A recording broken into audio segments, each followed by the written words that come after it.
한 주간 스포츠계 소식들 유쾌, 상쾌, 통쾌하게 정리해드립니다. M스포츠 뉴스 도상현 기자, 어서 오세요. 안녕하세요. 반갑습니다. 반갑습니다. 지난주 설이라서 못 봤어요. 네. 2주간 잘 지내셨죠? 예, 저도 뭐 덕분에 잘 지냈고요. 또 네. 설 연휴를 맞아서 또 잘 쉬고 또 맛있는 것도 많이 먹고 그러면서 보냈습니다. 다행입니다. 네. 도상현 기자 못 보고 스포츠 얘기 못한 일주일 너무 저에겐 길었습니다. 아, 정말 뭐 많은 사건들이 또 터졌는데 그러니까요. 네, 그런 부분은 또 제가 업데이트되는 부분이 있으면 예. 또 나중에 또 전해드릴 일이 있을 것 같습니다. 그러시죠.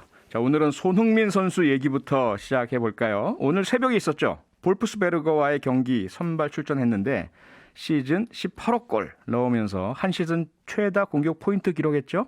오늘 경기 간단히 좀 리뷰 좀 해주시죠. 네, 요 볼프스베르거는 오스트리아에 있는 팀입니다. 이제 네. 원래는 1차전이 원정 경기였기 때문에 오스트리아에서 이제 펼쳐질 예정이었는데 예. 지금 오스트리아도 이 코로나19 때문에 영국발 변이 코로나 그것 때문에 이제 국경을 좀 단속을 많이 하게 되는 그런 상황이었기 때문에 네. 올해는 이제 헝가리의 푸스카스 아레나에서 이제 중립 지역에서 경기가 또 치러졌습니다. 푸스카스 상을 탄 손흥민 선수가 네, 푸스카스 그래서 더 아레나에서. 의미가 좀 있었다고 말씀드릴 수 그렇죠. 있을 것 같은데요. 네. 이날 경기에 사실 해리케인 선수가 경기 직전에 이제 좀 부상 가능성이 있을 것 같아서 선발 라인업에서 좀 제외가 됐습니다. 네. 이제 그래서 손흥민 선수가 이제 원탑 스트라이커로 이제 출전을 했는데 예. 이 전반 13분에 이제 가레스 베일 선수의 또 짧은 크로스를 또 드물게 이 헤딩으로 또 마무리를 지으면서 또 기분 좋은 선제골을 넣었고요. 네. 손흥민 선수의 활약에 힘입어서 이제 전반전을 3대 0으로 또 마무리를 지었고 예. 토트넘이 이날 경기는 또 4대 1로 승리를 거둔 아주 기분 좋은 날이었습니다. 네.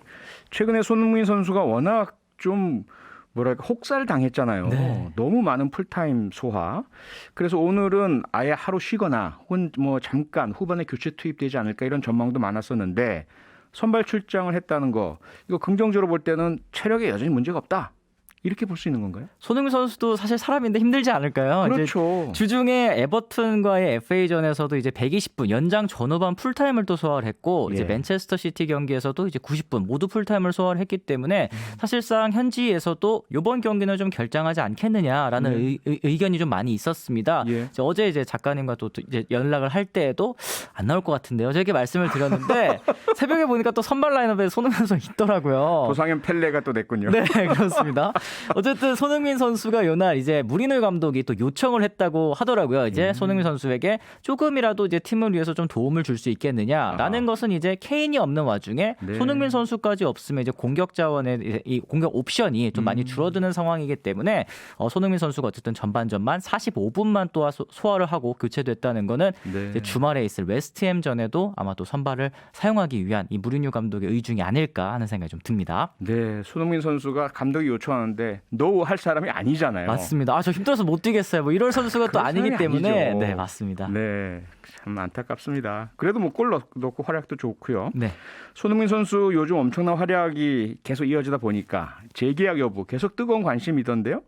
최근에 유벤투스 뭐 이적료 1,100억 원 준비 이런 보도가 나오고 있어요. 네. 이거 가능성이 있는 얘기인가요? 제가 한 몇 달 전, 한 몇 주 전쯤에 이제 레알 마드리드행 소식이 나왔을 때도 또 네. 비슷한 말씀을 드렸었던 것 같습니다. 그렇죠. 이 매체도 사실 이탈리아의 칼치오 메르카토라고 사실 그렇게 공신력이 높지는 않은 좀 그런 매체거든요. 타블로이드 지난번에는 매체거든요. 터키 매체였잖아요. 터키 매체에서 시작하고 이제 스페인의 뭐 돈발롱이라는 매체, 요 매체는 무조건 거르셔라. 제가 이렇게 말씀을 드렸었는데 네. 요 이탈리아 매체도 사실 좀 비슷한 내용을 많이 좀 써내는 그런 매체거든요. 네. 뭐 유벤투스가 3명의 선수를 처분해서 손흥민 선수의 이적료를 마련할 계획이다. 뭐 이런 얘기들이 나왔는데 얼마 전에 말씀드렸던 이제 레알행 그 기사와 좀 비슷하다. 그런 맥락에서 좀 이해하시면 될 것 같고요. 네. 이게 재계약 발표가 계속 좀 늦어지면서 이런 이적설들이 계속 나오고 있고 또 최근에 토트넘 성적이 좋지 못하기 때문에 네. 손흥민 혹은 이제 케인과 같은 선수들, 핵심 선수들의 좀 이적설이 계속 나오고 있는 것 같은데요. 예. 이제 뭐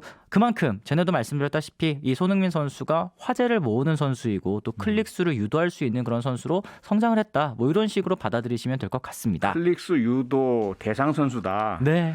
네, 뭐 손흥민 선수는 계속 런던에 있어서 행복하다 이런 얘기를 하고 있기 때문에 네. 좀 지켜봐야 될 것 같고 유럽에서 손흥민 선수가 활약을 하고 있다면 미국에서는 이 선수의 활약을 당연히 기대할 수밖에 없는데 류현진 선수 MLB 네트워크 선수 랭킹 탑 100에서 39위에 올랐죠. 그렇습니다. 이제 메이저리그가 한 팀당 이 1군 로스터 이 1군 로스터가 26명이거든요. 예. 그리고 메이저리그 팀이 30개 팀이니까 메이저리그 선수들이 780명이 되지 않습니까? 네. 그중에 39위라는 것은 이제 메이저리그 상위 5% 안에 류현진 선수가 들었다는 뜻이 될 텐데요. 예. 이제 지난해에도 류현진 선수가 53위에 선정이 됐었는데 2020 시즌 이제 토론토로 이적하고 첫 해에도 또 에이스 역할을 제대로 해내주면서 네. 아메리칸 리그로 이 리그를 넘어왔음에도 이 활약이 이어진다. 그리고 또 이 좋은 성적 아메리칸 리그 사이 영상 투표에서도 또 3위에 오르지 않았습니까? 그렇죠. 그 활약을 좀 인정받았다고 보시면 될 것 같고요. 네. 이 38위로는 클레이튼 커쇼 선수가 또 선정이 됐었고 류현진 선수의 뒤인 이 40위에는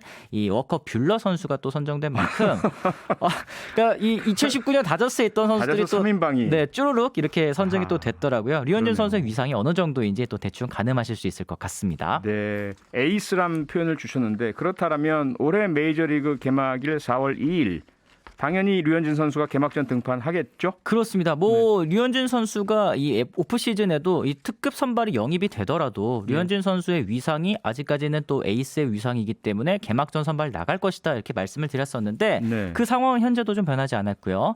또 이 부상만 없다고 한다면 이제 4월 2일이거든요. 네. 이때 이제 뉴욕 양키스와의 경기 이 3억 달러의 사나이 게리 콜 선수와 또 맞대결 가능성이 좀 있다 이렇게 말씀드릴 수 있을 것 게럿 같습니다. 콜 선수와의 맞대결. 아, 흥분됩니다. 네.